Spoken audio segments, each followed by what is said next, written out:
Good afternoon and welcome to this week's edition of the University Debates here on Civic Space TV. Today, of course, we are delving into the matters Kawempe North. Kawempe North has been a hotbed of politics, boasting a very charismatic young Member of Parliament, Mohamed Segirinya, whose tumultuous term came to a short end last month when he passed away from sickness. His death sparked off a by-election by the laws of Uganda, with many people within the National Unity Platform, his party, of course, vying for a primary election, held a debate, and indeed the selection of a candidate, but also other parties, and indeed the nation's eyes have been on Kawempe North for the last few weeks. In the recent last few days, we saw scenes in this particular area of Kampala and altercations between security and, of course, members of the National Unity Platform. This follows a background of raids already and several heated political moments that have defined 2025. This is the year of political campaigns that ushers us into the national and general elections, January 2026. It is important that we delve and understand some of these issues as young people, as students, and see to it that we break down and find our role within this collective goal as we work together towards nation building. To discuss matters, election violence, a continued culture, a continued problem in Uganda, I have with me a very distinguished panel to be able to break down these issues for you. You're most welcome, my colleagues. Thank you. Yes. Thank you. And to start with, of course, on my immediate right is Sharon Mukisa from UCU Law School. She also happens to be the vice chair of Red Cross Youth in Mukono. You're most welcome. Thank you so much for having me. Yes, I believe Kawempe North might soon need Red Cross. Yes. So you might need a transfer, a brief transfer. Of course, we have the most honorable Kwesiga Emmanuel, who is an author and, of course, a student of law at Uganda Christian University. You're most welcome. Thank you for having me. Yes. And finally, we have Mr. Chewalianga Henry, a law student as well from Islamic University of Uganda. You're most welcome. Thank you very much for having me. All right, thank you very much. Thank you, colleagues, and you're most welcome. Let's delve directly into the topic of discussion today. And I want each of you to just give, your take on what you saw on television before we delve into different categorical issues, of course, and break that down. Just your take on what you saw on the altercations and your view of generally on the matter. I'll start with you, Sharon. Okay. So thank you so much. What we've been seeing on the news is just the rampant violence that is going on in these elections. We've been seeing guns everywhere in a civic election. We are seeing people that are hurt. I mean, there is a journalist right now being bedridden because of this election. So we are seeing a lot of human rights being violated, protection of life, because the state has to protect people's lives. So we are seeing a lot going on. We are seeing the Army, UPDF, we are seeing Joint Anti-Terrorism Task Force in a civic election. So a lot is really going on. And where I would draw the line is what type, yes, we need security in these elections, but what type of security do we need?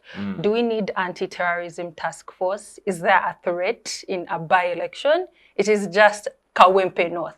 What about in a general election? So is this just laying foundation for what is going to happen next year? So we have a lot of questions and we want these questions to be answered. We want Parliament to take a hold of this. We want their stand and their say in this matter. Yes. All right, thank you very much. And I like how you bring the discussion and break down the issues. I believe we shall be delving into each of those as we go along. Yes, Mr. Kwesiga, your take on the recent occurrences. Kawempe Thank you North. so much for having me and for that wonderful question.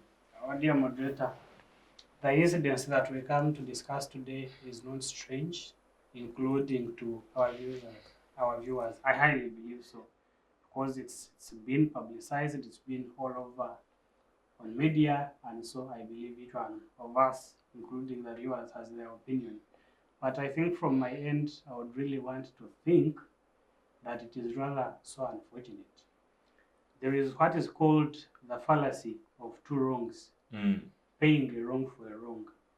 Why do I say this? That I've been keen enough and I've critically analyzed this entire situation, and I would want to think that it was wrong.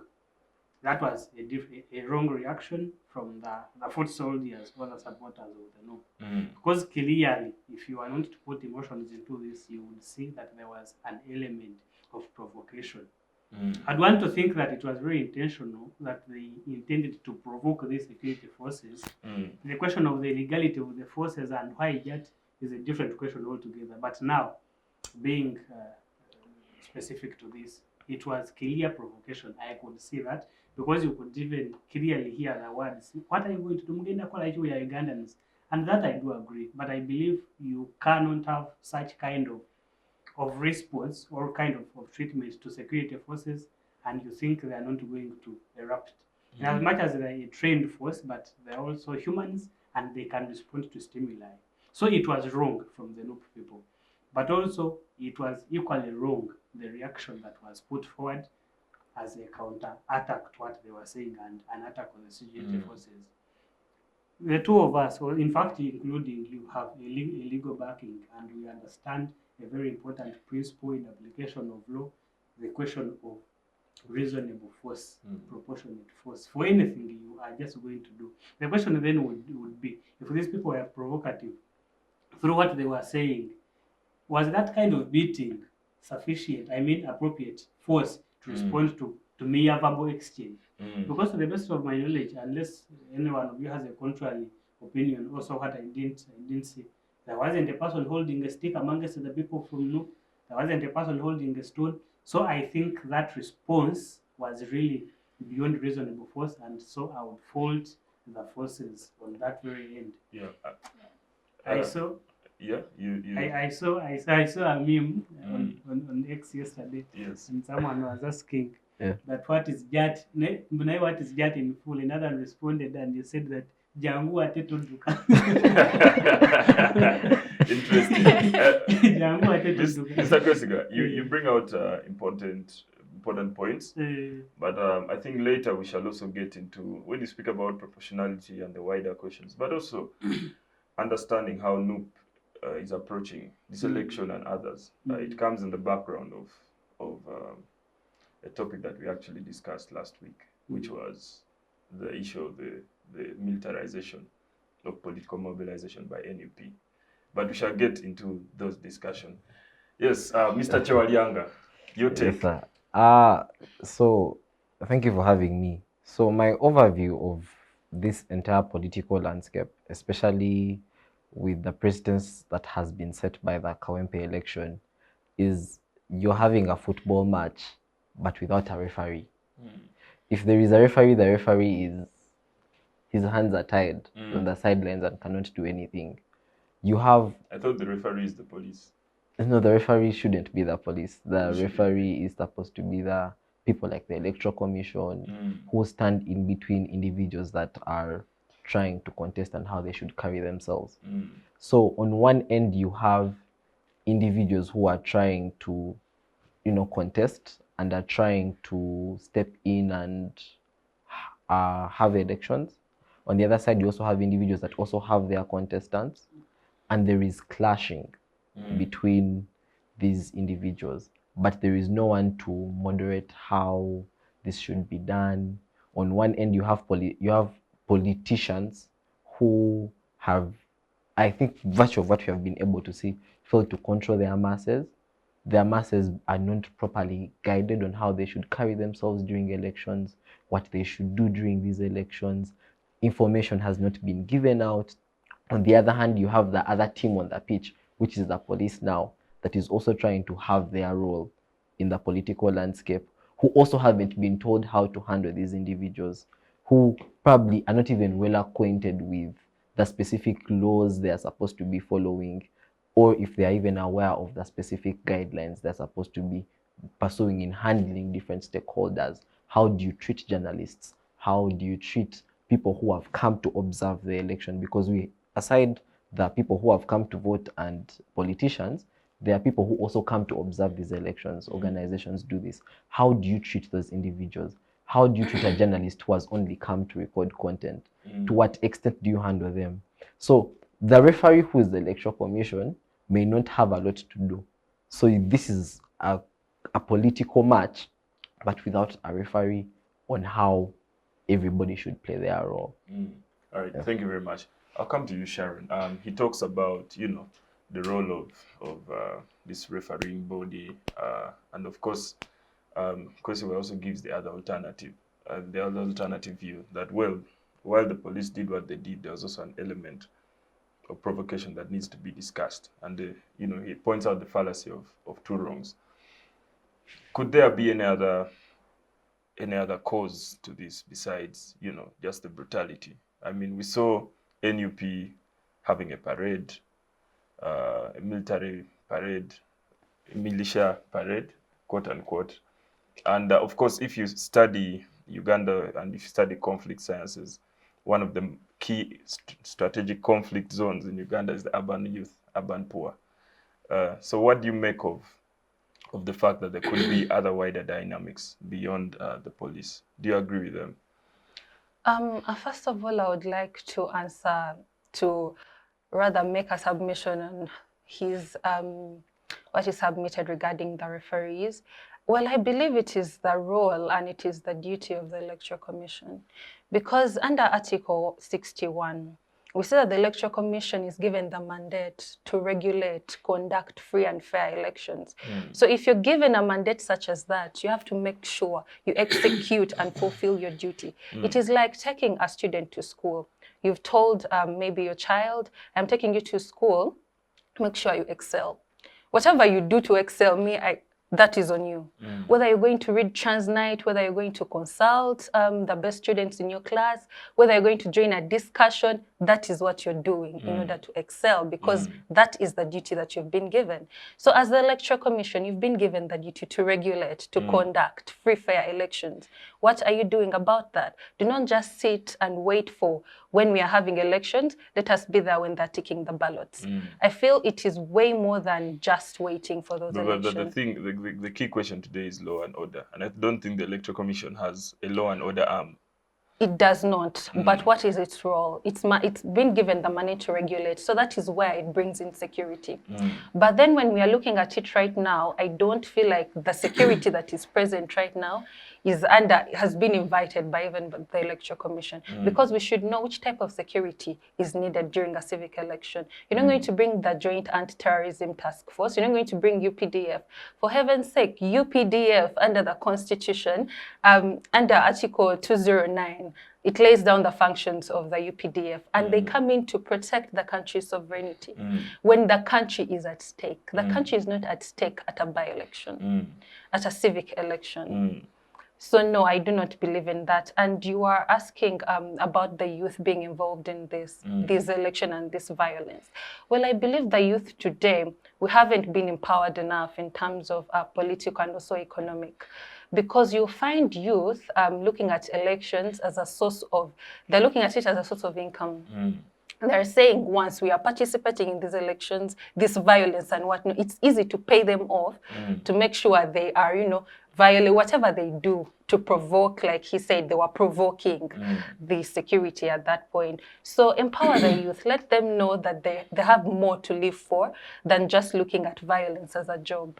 And also the commercialization of these political positions, people have invested so much in them, and it's because of what they give at the end. You're going to sit in parliament, you're going to have this big salary, you're going to have this car, you're going to have all these good things.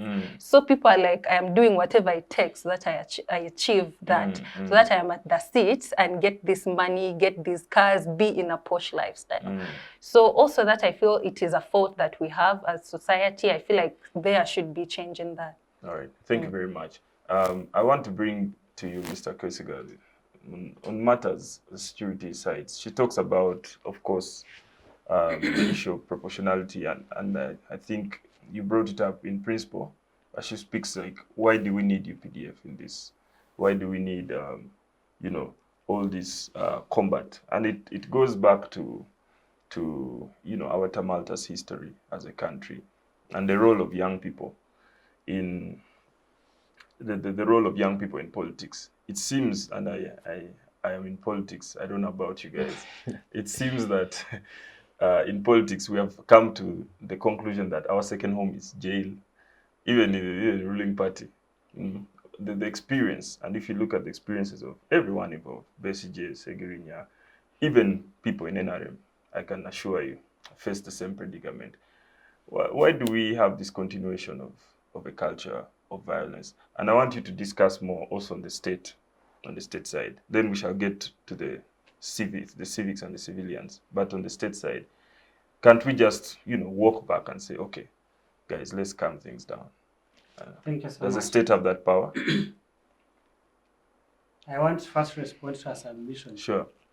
She creates in literature what we call a vivid description. Mm. Or simply put, she does allude to the picture of you sending a child to school and asking them to do whatever it takes to excel. But I would want to, with due respect, invalidate that these two do not match. Because, like you clearly stated, you've asked them even if they're going to do transnight or do extra classes, and that is all good. The present circumstances, that would be the equivalent of the forces knowing that they're going to do what it takes to keep peace. But it's a different thing to tell this child to go and steal books of the excelling students so that she can either use their notes or tear their books so that she's the best. These two are quite different. And what happens in Uganda today is not a question of do whatever it takes to calm peace, is do whatever it takes, good or bad. What Malcolm X refers to as by all means necessary, including violence. So you bring a very good point, but you explain only part of it. Now going back to your to your question of the history of violence, what brings it about and what is the possible solution, and the question of whether the state is in position to stop it if it wishes to, I believe I would answer the latter in the affirmative. But what makes it quite really so complex is that currently I've seen shift of blame. That people in opposition are blaming the government for the violence. But I've seen narratives of people in government accusing opposition for the same violence. At the end of the day, we cannot solve a problem whose origin we do not know. Who enforces it? How does it come about? Because I'm saying it's Okot, Okot is saying it's me. This very morning, I've been watching on NBS, Tango Doi clearly stating that the NRM is apparently taking lead from polls. I don't know from where opinion polls, but I think maybe in his own opinion.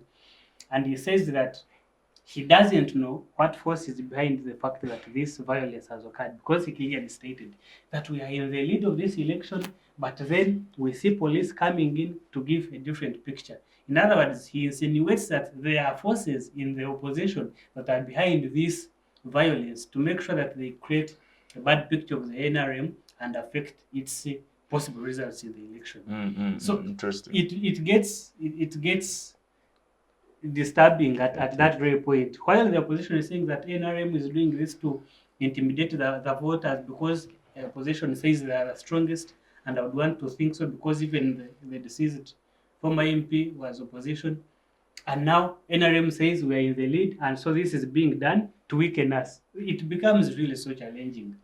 As for the question of this is about to happen, according to psychology, a frightened body responds to stimulus or to that object that has frightened it by producing one or more than one of the four F's. That is flop, flees, flight, and fight. That if a leopard entered this room right now, each one of us might have a reaction from any of those. He might flees, I might flop, this one might want to fly away, you might want to fight it. So I think what happens most times in the present contemporary society is that people are frightened by what happens at this kind of violence, and one of the forces they are most likely producing is flight. They want to bring out their possible force to fight this that is already fighting them. So when you see this kind of force happening and violence being done, what goes to the minds of us, the population, is there is already a danger. So those that go to the front line, apart from those that choose to opt for the flight and are away, every other person that chooses to come already knows what they have come for. So if they've not come on a basis of dialogue and being simple, they've come well dressed for fight. And so this even makes matters really so complicated. At least if it were the fact that we only have police visible in these scenes, we would think that this is not extreme because we know the extreme forces. But the extreme forces are already being employed. JAT, Joint Anti-Terrorism. For example, if I were to ask any one of you to give me a response, how close is an election close to terrorism? I don't find these two contexts really. I do not find the nexus. They do not correlate at all. So people are at a point of they can, like the people say in this area, Tebati danger. People have seen it all, and so they can fear nothing, and they are ready to face it. My question, which is that singular voice? Because at the end of the day, we have to rise above. And as you know, in state building, contests, in politics, there's participation and contestation. And we'll always fight, there'll always be intrigue. But the difference is countries that take a step ahead from that and countries that take a step behind. If you look at Kenya, they always fight. But for some reason, they move ahead. In the States, there are always fights. There's some reason they move ahead. So how do we get to, like, where is that singular voice? And if it's not there, can you also make that clear? Because that singular voice that can say, okay, colleagues, preamble, let us move forward. In other words, your question still is on the point of what solution can be put forward. What, who can provide leadership? Can we forge? I think who can provide leadership in this time? You and I know well, so really as a matter of fact, that everything falls, everything rises on its leadership. Leadership is the basis of just anything. And so this is a question of leadership in as much as it is a political question. It's a political question that can be solved politically, including leadership measures. We have our CDF, who initially would think that whatever communication they make on any platform condemns this violence. But what do you think gets to the minds of any of the people that were part of that violence, and the best they can see from the top command structure is we are just starting. This person is instead re-energized, is getting ready and getting their best combat because they know this is what they are meant to do. Otherwise, if we had a structure that condemned this, before we had this, before we came on air, we had a small discussion about the same, and I've been telling these people that if the leadership, because I wouldn't blame these people, by the way, because if there was an effective kind of leadership, the people that did this can all easily be identified and punished. But the moment that is not happened, you can never solve this issue. You cannot. So the solution that we can have is having a leadership that is intentional about doing away with this kind of violence, or at least minimizing it. The moment that has not happened, we do not see it coming to the end anytime soon. All right. It's a leadership question. All right. Thank you very much. And hopefully that leadership comes for us, because indeed Uganda is ours to live in for the next few decades. Comrade, the issue of National Unity Platform, do you think their proaction is in the search for sympathy vote, as he suggested could be a possible scenario, or it is self-defense? Remember, this is the party that comes from a background of losing so many people in the last election as well. So what do you make of the NUP approach to this election in terms of its youth going out there on these battlefields? I think politics is a very delicate issue, especially when there are people involved. I think the approach that the NUP is using is an appeal for sympathy, but that is not necessarily the approach. I think it cannot be self-defense in a scenario, because self-defense is a very basic principle where there is apprehension of harm that has been done onto you. But the main question behind the principle itself is, to what extent has that offense been done to you for you to then counteract? I mean, if I'm to speak from their perspective, if you look at the last elections, Yes. Isn't that enough? If you look at, and I'm speaking in terms of the foot soldiers, because this is a movement called the foot soldiers. Yeah, it's well organized. It's not just this election. They have been all over the place for the last 1 year. So the background of the violence that has been within NUP, isn't that enough to create, a self-defense force like the Black Panthers Yes, and others? and I do realize that. But then again, like I said, self-defense is justified. They have every reason to, to be defensive, especially when people are the first response to their peaceful, probably protests is being beaten up on the streets by people. If the most proximate approach is, they are trying to say something, but they're not being listened to. I think because the government has not handled the situation, but then again, two wrongs don't make a right. Because if the government is doing that to you, I don't think it is still in your best interests to now. There is something in I'm not sure whether if it's political theory in of itself, but this is called the three phases of power. There is coercive power, there is preference shaping power, and there is agenda setting power. So the state normally in most cases does have coercive power. They can coerce you, they can use state apparatus, they can use the military to now do things to you. But the opposition party, specifically the NUP, as per the question, has what we call agenda shaping power and preference shaping power, specifically because of the, the figure at the head of the structure. They have the ability to shape voters' preferences. So the question is on, in your bid to be able to create, use agenda shaping power to create discussions on the same, but also preference shaping power to show people where they should go. Do you think the most proximate thing is to tell them to hold arms, or not even hold arms, but go violently to an election and instigate, tell people that they can, be in the face of military people who they very well know are not, may not be properly trained, may not be able to probably, secondly, handle the situation in a proper manner? Because it is one thing to be a Ugandan and know your rights, but it is another thing for the person who is supposed to understand and respect those rights to be in position to do the same. As a Ugandan, yes, you have the right to dress how you want and go for that election. I'm within my rights to put on a new t-shirt and go and vote. But is the security force right in front of you well aware, well proximate? I think it is something that, again, should be handled. I don't think it should be the expectation of, security forces should be aware. So we should go, they should be aware of our rights. Yes, they could be, but have instructions, not, observe you on the same.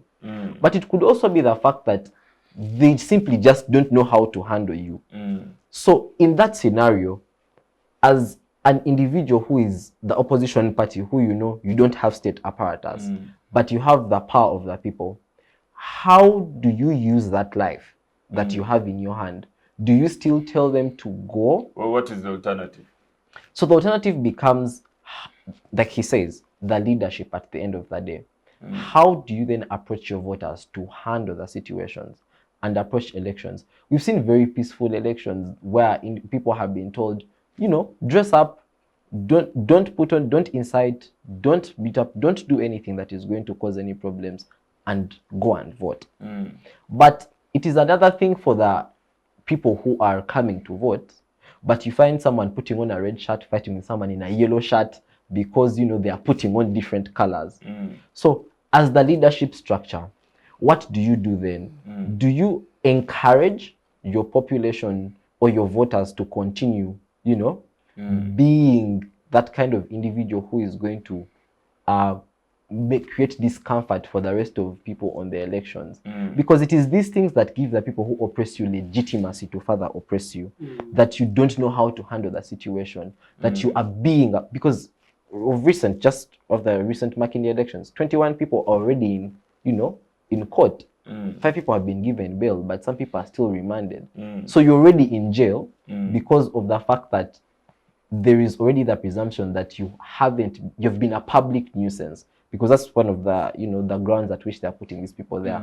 So do you encourage your voters to stop being that, or do you find a way to handle them, to calm them down and handle things in a more civil manner? Because an election is a civic issue. So self-defense is justified, but to what extent do you enact it, and what mechanisms do you use? But most importantly, is the mechanism you're using in line with the existing political landscape you're living in? Because it is one thing to have those rights. They are enshrined in the Constitution. They are enshrined in, a lot of acts that have been enacted. State has ratified a lot of international, conventions that adhere on that show how they should be able to carry out these things. And some of these people do know them. Our leaders know these things. But you should be in touch with reality. Has state domesticated some of these things? To what extent have they? How trained are our security personnel? And how do we get our people to interact with this specific issue?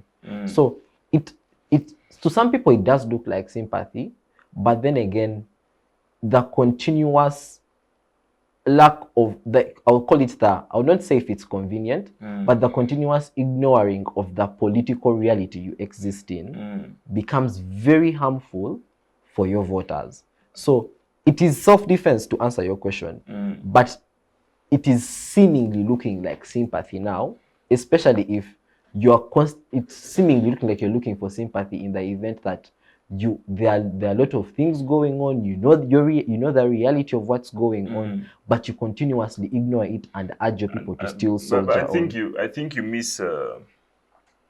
you missed what he said, that by the time somebody the point of, there are some youth who have nothing to lose, right? That is true. And that is large. If you study demographics, you know that the urban poor are the poorest Ugandans. They have zero social cushion. You don't make 1,000, you don't eat. It's not like in the villages. And so I think don't you think you're missing that aspect, that perhaps these are youth with just nothing to lose. They don't have a future like the way you're seeing, at law school, going into a thriving career. For them, it's just, the day, and that's it.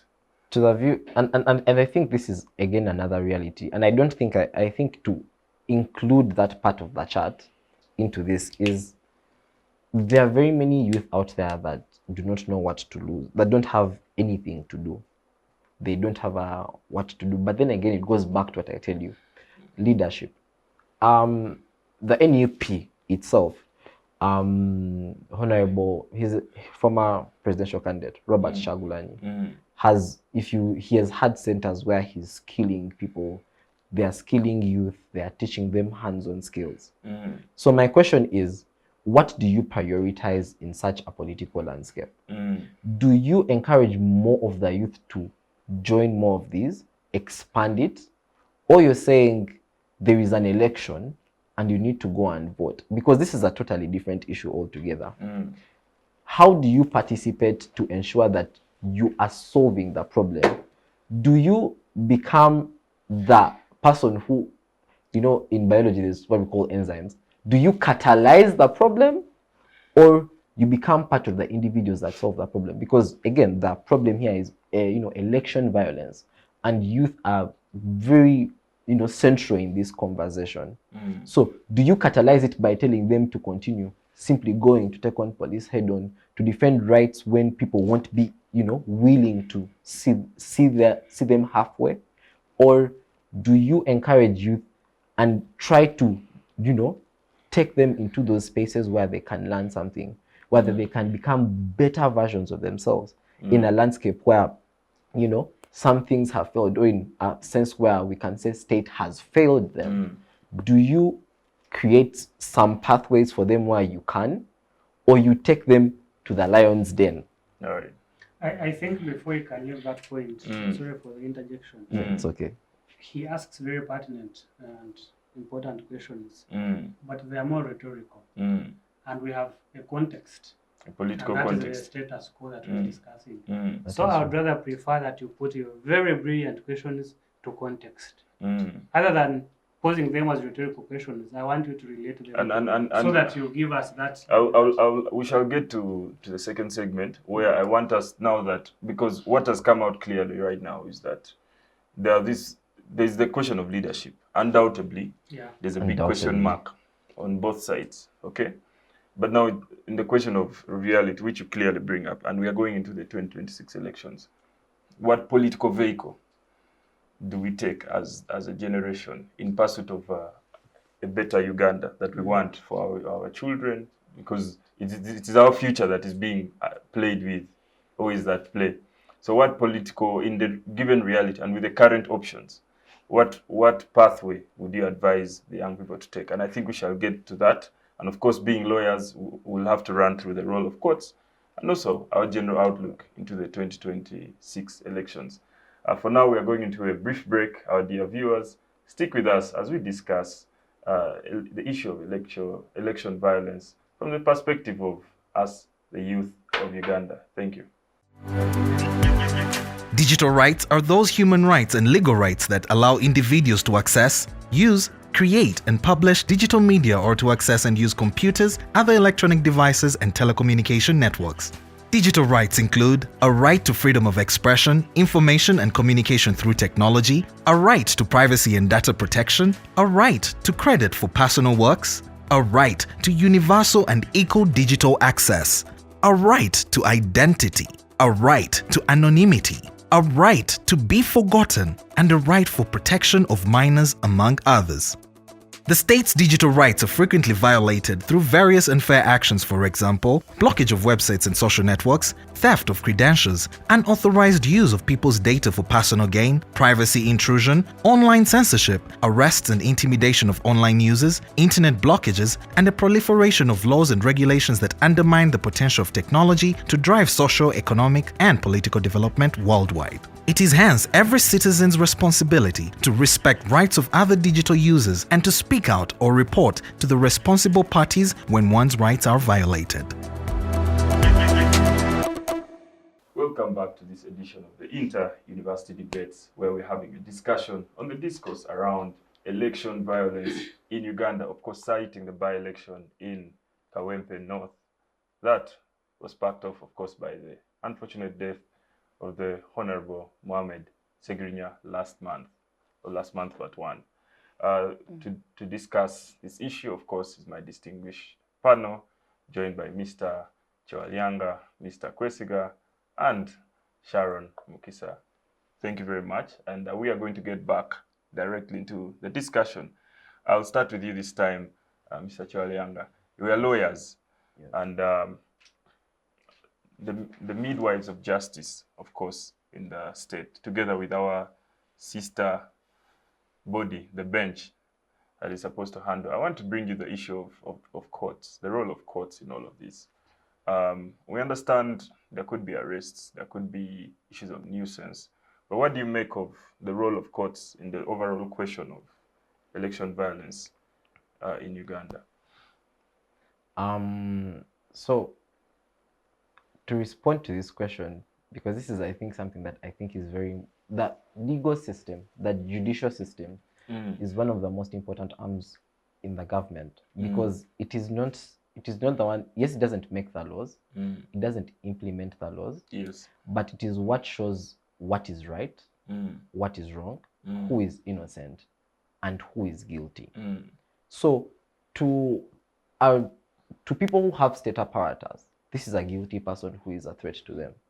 But it is the judiciary to show you where the presumption line of is. innocence. If the person who makes the laws says this is a person, this person can qualify to be as a bad person, it is the judiciary that shows you that this is wrong. This person cannot be defined as a bad person. We have what we call the separation of powers, the jurisdiction of courts. You have a constitutional court that is supposed to create interpretations for the very laws that the legislature makes. It is the same individuals that show you how you should perceive these laws, how these acts are made, and all, and the Presidential Elections Act, the political parties, the acts that handles political parties, how you should perceive all these laws.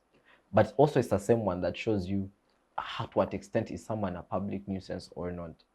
Because when these individuals are being taken into prison, I think the judicial system is the person that is supposed to draw the thin line that is always between the reality that we live in politically, but also what the law should be. Because it is the same judicial system that is going to qualify this person as a person who is a wrongdoer, who probably is, a public nuisance. So is he a public nuisance, or is he simply someone who has come to vote and hasn't done anything? This is where the courts now have to fill in. So I feel that the role of the judiciary should not only be about what laws exist, but not be so far from what is happening on ground. If someone has been brought to you for being a public nuisance, as a magistrate's court, because Honorable Council Segona was handling the people who are, the magistrate court in Kawempe, he's stating the case for people who need bail. And he's giving you reasons, circumstances under which these individuals have been treated in. He's showing you that these individuals, to some extent, also are not responsible for why they are here. So as a magistrate judge, because some of these issues even go as far as High Court, what do you do about these situations? Do you consider, because you need to consider the situations this person comes from, do you then decide to remand them? Why would you remand them, and for how long? Why would you put all that backload on the judicial system? Because from 2021, from all the elections that have been happening over time, we still have people who have been there up to this day. And what has the judiciary done to try to get those people out? What has the judiciary done to ensure that, okay, today, do we have a day where we specifically handle people who have been arrested from political election violence, from these arbitrary arrests, from people who have been trying to demand for their rights and the like? What have you done as a judiciary to ensure that there is a specific, because the vast majority of individuals who are in prisons are there for such circumstances. So do you create a pathway, at least for these individuals, to get more accessibility for justice? Because justice delayed is as much as justice denied. You're delaying the individual to be able to see these people. Some of these youth have parents at home. Their parents haven't seen them for years. These people probably were students. This is a person who has lost probably 3 years of his life, 4 years, 5 years of his life, and you're saying you aren't even willing to hear his case to see if you can give him a sentence or not. So the judiciary has to step in at this point to then also create a pathway that even when, there is chaos on the other side, when they are now brought here, do you entrench and further their suffering, or you create multiple pathways? Yes, with this, I acknowledge that there are things like, judicial backlog. Government is going to tell you that they don't have enough courts, and they are trying to ensure that, courts are accessible and the like. But to what extent? How many lawyers? Because there are lawyers that serve under the DPP, they are state lawyers. Some of these people don't have lawyers, can't afford lawyers. How many have you been able to recruit? Every year, you have different lawyers who don't have jobs, who are looking for what to do. Some of them are now baking cakes because they don't have availability of jobs. Why not get those people who have studied the law, who can probably speak for these individuals, and get them to sit on these cases, get them to handle some of these things? Because that is the role the judiciary needs to now play into ensuring that in such a volatile political landscape, that there is at least some, ray of hope for individuals who want to fight for their rights, who want to fight for their voice. Because that is one of the reasons why some people don't. That is why some people prefer to, stay in their beds and just comment on Twitter. Because if I step there what is going to happen to me? I have children, I have a wife. But if I know that I'm going to be arbitrarily arrested, that even when I end up, remanded or end up in, in a cell, is there a light at the end of that tunnel? So I think the judiciary has a very crucial role to play in not only, stopping the madness that exists within I'll call it madness. I don't think I have a better descriptive word that exists on the other side of the political landscape, but also to ensure that, people are met halfway, because justice is up here, but people cannot reach it. So do you meet them halfway, or we're going to end up in this repetitive cycle where, people have no hope? Thank you very much. I'd like to bring this to you, Kwesiga, also bring it a bit to the reality. Could you address the same issue on the role of courts, how they have performed so far, and of course highlighting the question of the independence of the judiciary? I believe we're all familiar with political question doctrine and Kelsen theory that tend to bring out that indeed at some points we see an encroachment into judicial power by the political question or the political hegemony of the day. So perhaps you could shed more light, Mr. Kwesiga. Thank you. I think in principle, we almost hold the same opinion, just like he does. However, I can only make a small contribution and addition because he really did exhaust it. I want to, and the rest of you will agree with me, that justice is a right and not a privilege. Do we all agree? Yes, we do. But I think that has now become the ideal. I've had people that hold the notion, the Uganda like to say, I've had so many people say that that a poor man does not win a case. Oftentimes on these shows, I tell you people that you people who have been born in town have not had the privilege of tasting life on either ends of life. You only know things to do with urbanization.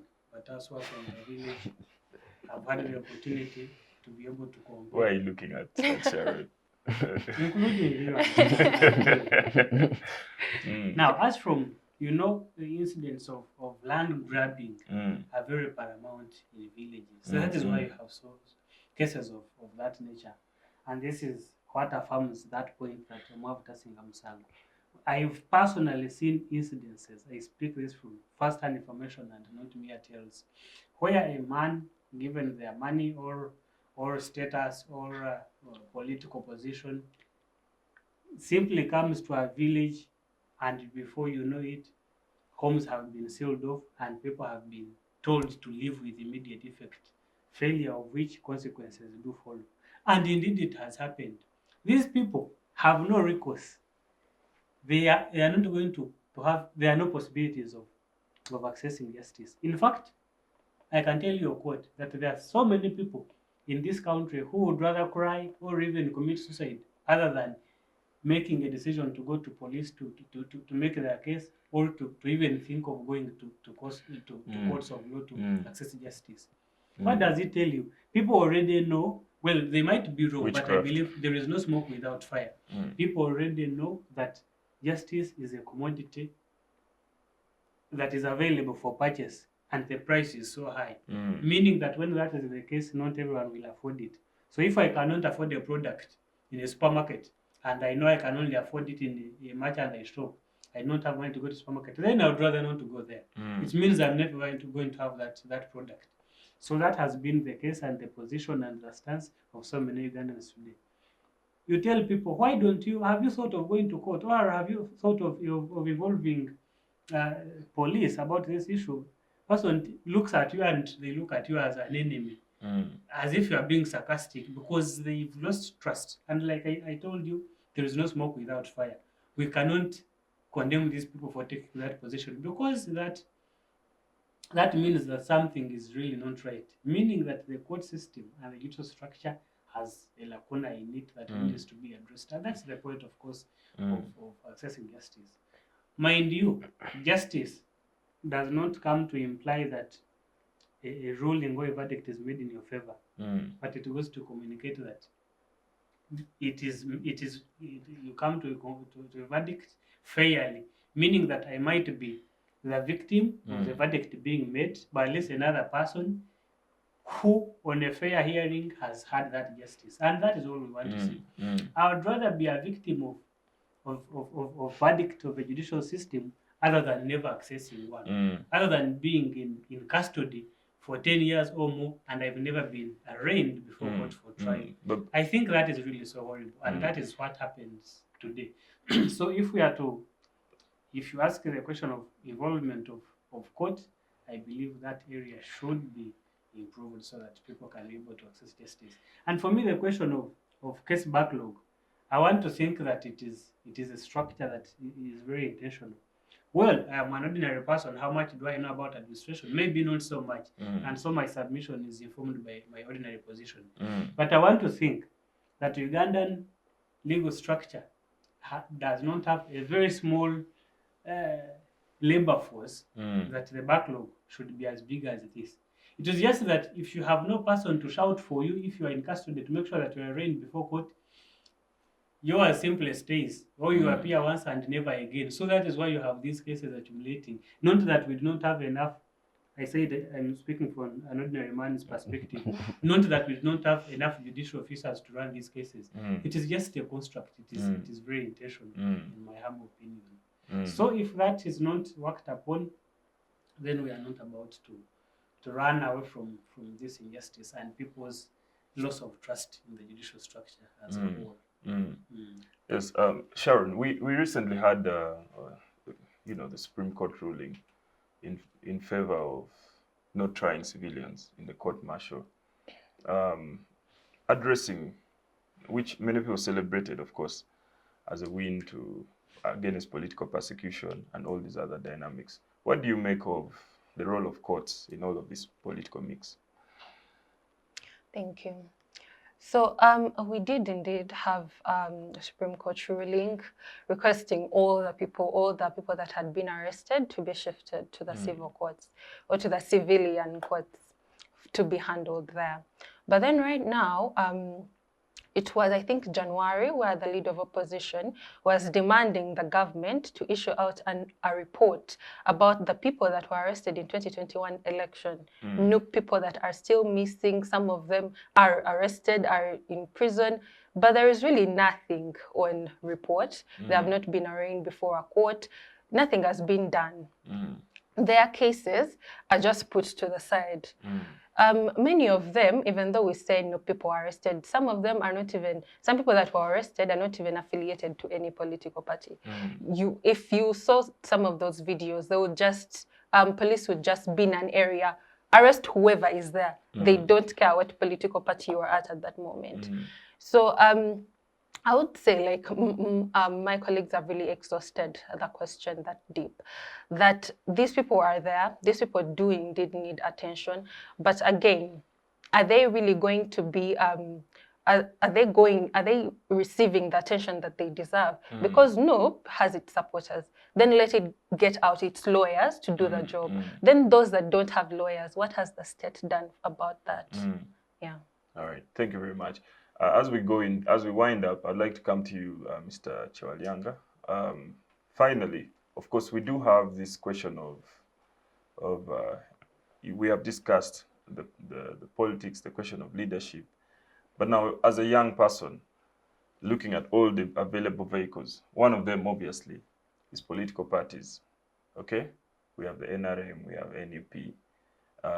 And in particular, there's a dichotomy in opposition between the NUP approach and I could say ANT, the Malcolm X and Martin Luther approach.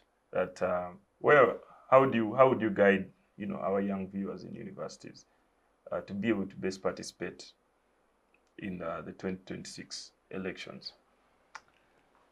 I think there is an oversimplification of what elections really look like and what they entail. Oversimplification in the sense that when you say election, someone believes it is go cast a ballot, come back. Mm. Just get registered, go and vote, and come back. But there is a lot that happens in the background. Who are you voting for? What ideals do they hold? How do you handle an election? How do you carry yourself in a very volatile, landscape? I think it is beyond just going to vote. It is also seeking the information that you need to understand about the elections. Because, like I said at the beginning of my submissions, that the Electoral Commission is a very important referee, and we agree that the Electoral Commission holds a significant position in ensuring that they implement, that they regulate these things. But it is one thing to be a referee and say these are the rules, but no one wants to follow them. So I think it's important because the people are the central pieces when it comes to elections. But the now question is, who is supposed to tell them how to go to? Political parties then have to now come in the picture. How should people carry themselves? Because but the thing is, okay, fine. You're going back to the issue of leadership, which, as we have exclaimed, is glaringly lacking, and it's not going to change. I think, Comrade Kwesiga, you'll agree with me that it would be foolhardy to assume that political parties are going to start training on civics and all of this. They're just going to go with what works politically. Yeah, true. So now the question is, a young person, before them, it's youth. You have the energy, you have the anger, you're risk averse. And so on the one hand, there's a force saying we have to go and, grind this out. Jat. And on the other hand, a force saying we have to, political, persuading the young people. On the one hand, there's a force saying we have to go and grind. If it's opposition saying we have to go and fight and, protect ourselves. And then there's one hand saying, let us build a message, structures, organize, and participate peacefully. How would you guide a young person in this dilemma? I think in this dilemma, as a young person, you need to do what you can. In the sense that if you have the ability to disseminate this information to people who don't have that ability, we have people who hold student leadership positions. You have a guild position in the university. You are an education minister. I don't think it kills anyone for you to set up a symposium that talks about these very things. It is okay, yes, political parties will do what is politically correct for them, what gives them relevance and prominence in this electoral landscape. But that also thrives on the ability of individuals or disability of individuals to have specific information, a wide array of different things that go on around them. Because some people know that go and fight, Jango, like he said, Jango Ateto Duka, go. And that is the only way they know. But if they now know of different things that go on in elections, the different things that, are required of them as individuals, I think it goes a long way to, enhance their contribution to the elections. And I think it then creates a better pathway for more people to be included in the political space. Okay. In the previous election, you have a population of 43 million people. Of these 43 million people, more than 50% of these people are eligible voters. How many turned up for elections? So it goes a long way that even when political parties would do what is politically right for them, such things as going to the grassroots are very important. As a youth, you could be an activist. You have a voice that can reach to very many individuals. How often do you have discussions with people about this? Even when you don't have a voice as a university person, you have a group. You have some people call them their crew, their tribe, those individuals that are very most proximate to you. To what extent do you talk about those things? And as a youth, I would understand if some people don't do this because it is not the most proximate thing to them. The most proximate thing to them is, I don't want a retake. I need to get a job. I need to get money. Youth are actually very politically active people. Yes, and youth on ground, they're very politically active. And that is what I'm saying, is that they are politically active, but to the extent of things remember that you're not the average youth. The average youth is a border riding somewhere. If we're to get all Ugandan youth and say, let us make one photo, one photo for males, it will not look like a UCU student or a IUI student. It will look more like a border. Yeah, that's the mean. And these are people who have purely, anyway, really politically active because they have nothing much more to do. But just a final question. Are you going to vote in the 2026 elections? Oh yes, I am going to vote. Okay. I have confirmed that I did do registration, All and right. I'm willing to vote. And do you subscribe to any political party? Yes, I do. Okay, I'll not ask which Ah. one. Yes, but unless you want to nominate. To wrap up information. that specific chat, Yes. is even when you cannot, as a university student, even when there are very many youth that don't have access to work, they don't have access to the education that you do, the sanitized language you may have. I think, again, that society where you come from, that village in Rukunjiri where you come from, they know you're a university student and they hold you in high regard to have knowledge on things. And they can consult you on, specific things here and there because you are seen as a literate person, as a person who holds information. So, as a university student, it comes upon you to have that information. So, the summary is, even as in the university student structure, there is individuals who have varying levels of influence in different places. You have the leaders, people who are at UNSA, who are at NYC. You have people who are in the guild specifically. You have people who have head associations. There are also associations that are at my university. For example, Basoga Nsete, for an association for So Basoga students. Association for Banachitara, for people from that particular part of the country. You have varying levels of influence, and there is a way you can impact not just the fellow students you have, but the rest of collective society. So you would not encourage young people to go the path of extremism. I think. Would you? Here's what I will say on this. It is justified for you to stand up for yourself. It is very justified. But with the record system that you live under, even when you have no alternatives, there is a saying that there's an African proverb that goes, let him go. If he kills the elephant, he ends his suffering. So you'd encourage, because the question was extremism or organization. So you'd encourage young people to go this way, to organize and to try and provide, sober change on leadership, but you would protect the extremists and their rights, right? Like if somebody stood up and went to the streets, you'd fight for that right to be protected. Yes, that's what I'm getting from you. Yes, that right needs to be protected because that is the main reason why that state exists, to protect that right. So thank you very much, Mr. Chewalianga. To you, Comrade Kwesiga, same scenario. We are going into elections. For me, the dichotomy I see very clearly is that there is a very clear force of extremism rising. Mao used to call it, I hope they don't bleep it, the politics of Komanyoko. That says Komanyoko. Is it your mother? Is it your mother's police? Is it your mother's road?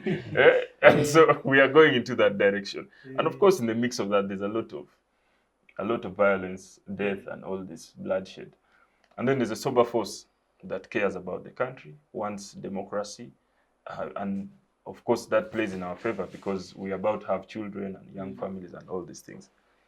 How would you guide a young person in this, where extremism is the hot selling cake? It's the political relevance, and yet there's this option as well.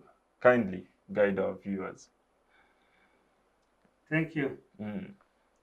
A few days ago, I was here on the same show, and I am going to have to reiterate what part of my submission then, because the question then still was on the part of violence vis-a-vis democracy and dialogue. And we had two men on the panel, and I explicitly referred to them as one was Malcolm X and another one was Martin Luther. That's what I called them. Because one stood for democracy and dialogue, another one stood for extremism. measures. Since they are not doing that, I'm not going to mention their names. But that was the most recent time I was here. And for me, my position is a rather confused one. And I'm still going to tell you people and the viewers that I am a confused person. I have no constructive position to give. Because I told them I believe in the impossible. I believe in the impossible. Because even you that seem to have the possible seems impossible to me. So I just take a contrary position and say that mine, what I believe in is the impossible. I believe in none. But for me, I believe in the circumstances, case per case basis.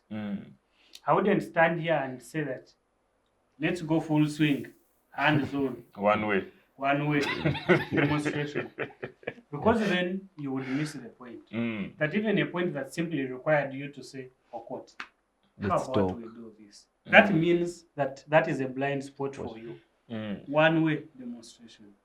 Still, if we said we are not doing anything related to a demonstration, we are doing diplomacy, we are going dialogue. to talk. But you see, there are instances that require a little bit of that. And so I'm a person that believes in you see, as a student of Makerere, I'll give you how one way works. It's like osmosis. You know, osmosis, molecules move towards area of concentration. High concentration. Now, high concentration is extremism in this case. It takes very rigorous work, ideological work, to match it. You know, very rigorous ideological orientation. That's why there's Nali and all this to match extremism. So what happens during one way is that from one hole, everyone just starts moving. And if you don't move, whether if you say you're confused, move. If you're if you're a lady, you know, they would come to, they liked law school because lawyers were always like that. Say, we are going, move.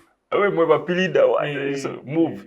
And so that is a very likely scenario, that if you do not conform to these extremist two sides, you be called sympathizer, a traitor, idealist, and all these things.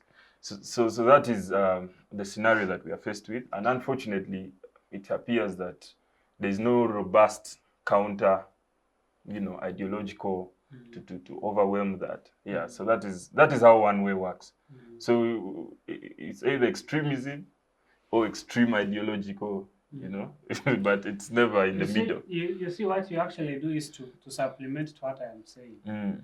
I am saying that many Ugandans believe in one direction. And like I told you, I believe in the impossible. Isn't that what I said? Yes, yes. So I do not fall in the majority. I am not under the tyranny of masses. No, I am not. And the reason I'm doing that is because we have what to lose and what to gain by either alternative. There is what is called the law of unintended consequences. That you do a thing, and definitely, what I should call retribution, there are natural consequences for whatever you do. If we chose violence, have we thought of what we could lose in the process of violence? Do you imagine what would happen if we woke up one including country, yourself, and including myself, whether you were a part of that violence and one for the people that believe in it or not, we would lose literally everything. And do you imagine what would happen if we put our arms down and chose to go by? I think even there are things that demonstrations and a little bit of violence actually do save, because then we are able to bring it to the attention of the leadership that, you know what, people are dissatisfied and this might even produce dire consequences. But if you went mute in the guise of seeking for dialogue, a lot will still be lost. So that is why I fall nowhere and I'm confused in London.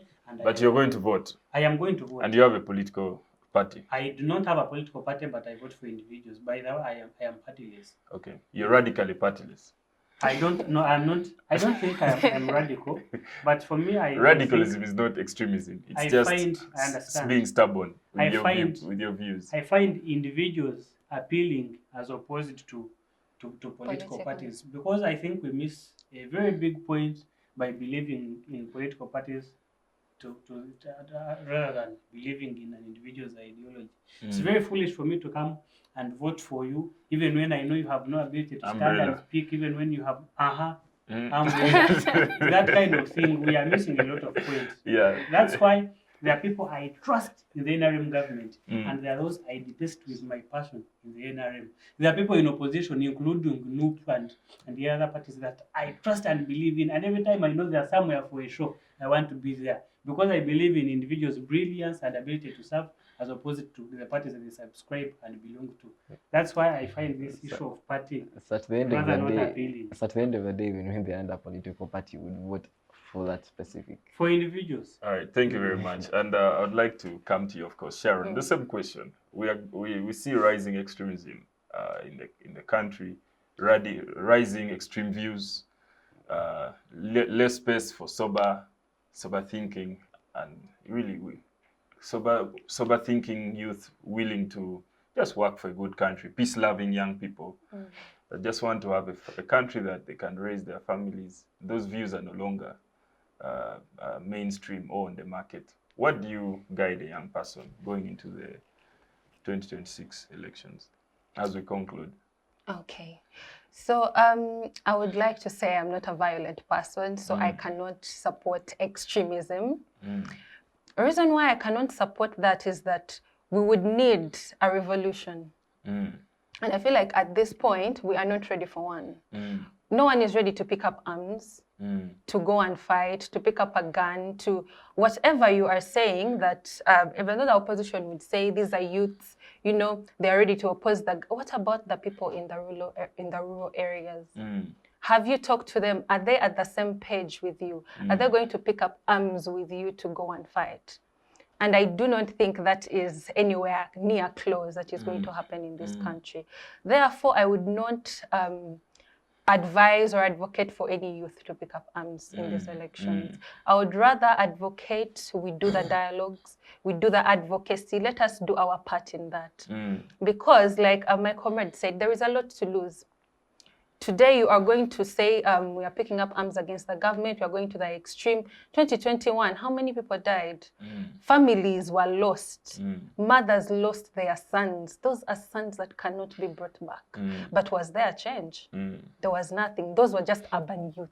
Remember, revolution is both ideological and you know, and militaristic. It's both two-way. So you can have violence without revolution, actually. Yes, that is true.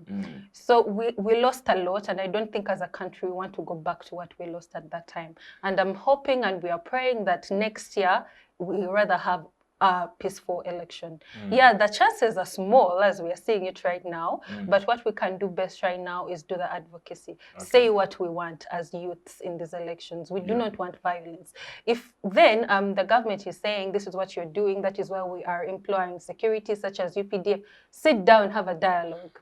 Say fine, now we're going to have roadmaps of where we are going. We are going to do this instead of that. So I believe always there is a solution other than violence. All right, thank you very much. And just to be fair to the others, are you voting in 2026? Yes, I'll be voting. You have a political party? No. Okay. All right, that brings us to the end of our show. It has been an interesting one. I was telling a friend recently that I need to enroll to school, to university again for whatever course, because the Constitution protects views of students as under academic freedoms. So all your views are academic. Now, unlike me, if I make any submission, I'm palpable. But as students, your views are academic, part of academic process of development, and indeed very well protected. But thank you so much. It has been a good discussion. And of course, at the bottom of it all is our wish and will and conviction for Uganda that works for all of us. We are here until 2100 maybe. Some of us will still be less than 100 years. So we really have to continue fighting for a country that works. And to our dear viewers, thanks for listening in. And we urge you to continue having these discussions on your side. Make sure you share as wide as possible. And keep watching the inter-university debates here on Civic Space TV. I remain the host for today, Okot Ola. Thank you.